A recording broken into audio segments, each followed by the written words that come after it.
Welcome to the Faster, Easier, Better show with your hosts Lee Silber and Ellen Goodwin. Welcome to another episode of the Faster, Easier, Better show. I'm your co-host, Ellen Goodwin, along with my co-host, Firefighter Lee. Firefighter Lee? Wow. I know. You got a I new always job? wanted to be a firefighter when I was a kid anyway. And okay. now that I see that they have nice pensions, they retire at 50, they're handsome, they have great mustaches, I think I really should have stuck with that. Yeah, or astronaut. Mr. Calling. But it's funny you would mention firefighters because today we are going to talk about what you can learn about efficiency from firefighters. This is part of a series we're doing of what you can learn from other occupations because everybody's got some efficiency things that we could add into our lives. So we're going to start with firefighters. And if you don't mind, Lee, I'm going to lead off with this. And my thing would be to check your gear and tools before and after you use them. Now, firefighters, when they start their shift, they check, make sure everything is in working order and it's where it's supposed to be so that when the alarm goes off, they can just go. They've got the equipment. They know it's in working condition. When they come back, they check it, they clean it, they put it back where it was. There's no reason we can't do that. I know you say all the time, it's better be looking at it than looking forward for it. I think it's better to know that it's workable than getting it out and going, wow, I have to clean this. So check your equipment before you need it and after you use it. All right. There's so much material with firefighters that applies to efficiency. I'll get to sliding down a pole later. But let me start with this one. Have you ever noticed that your packages get stolen or your house gets broken into? Not you, but after bad things happen is when you finally get the alarm, you change the locks, you get a camera, right? But firefighters are really good at anticipating in advance what may go wrong and being prepared for it. So they already know if this type of fire happens, we use this kind of chemical. Or, if we get a call for this, we need this gear.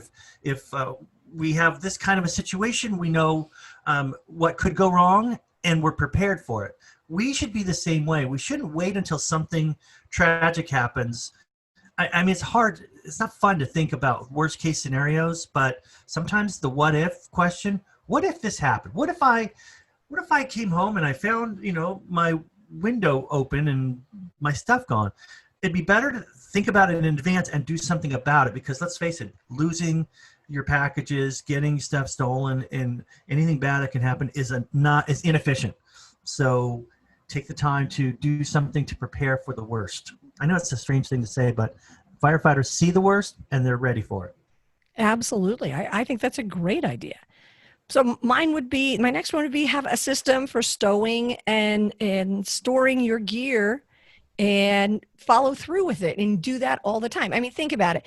Firefighters, they come back, they're in their turnouts and they take their turnouts off and they have a specific way they store them so that, again, the alarm goes off, they can just grab the clothes, put them on and be on the truck just like that. So it's not that much different with you. If you've got things that you use a lot, have a system for where you store them so that when you need them, boom, you can just grab it. And this applies to everything. It can apply to your clothes in the bedroom, to your tools in the garage, to your pots and pans in the kitchen. Just have a system, follow it. It's efficient.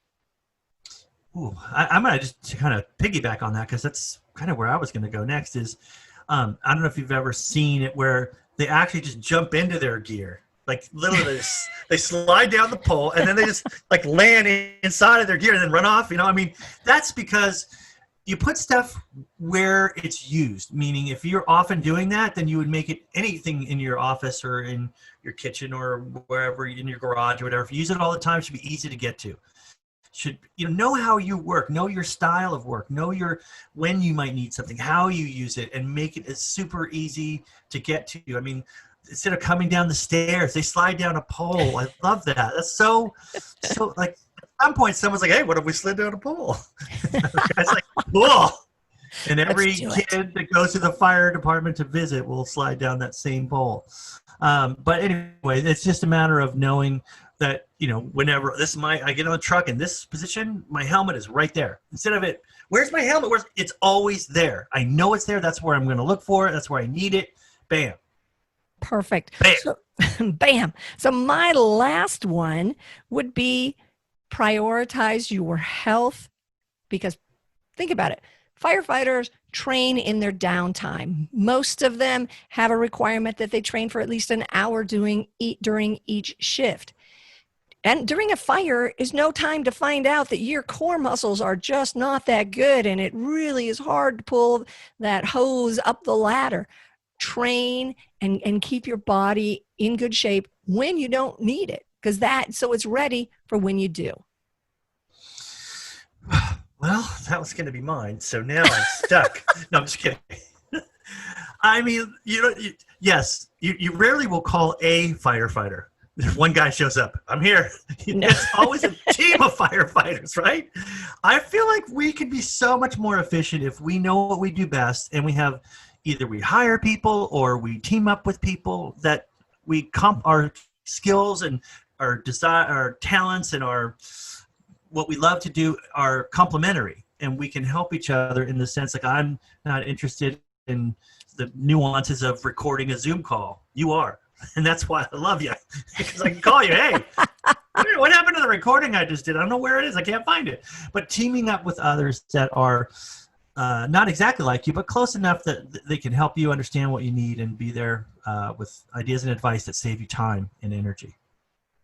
Excellent. So these are all ways that you can learn about efficiency from firefighters. So think about some of the ideas, put them into your own life. You might not get to have the exciting life of chasing fires, but you know what? I'm okay with that. I'm just going to retire at 50 with full salary. I'm going to take some of these ideas and use them in my own life. Thanks for listening. Be sure to subscribe, like, and review, and be back again next week for another episode of the Faster, Easier, Better Show.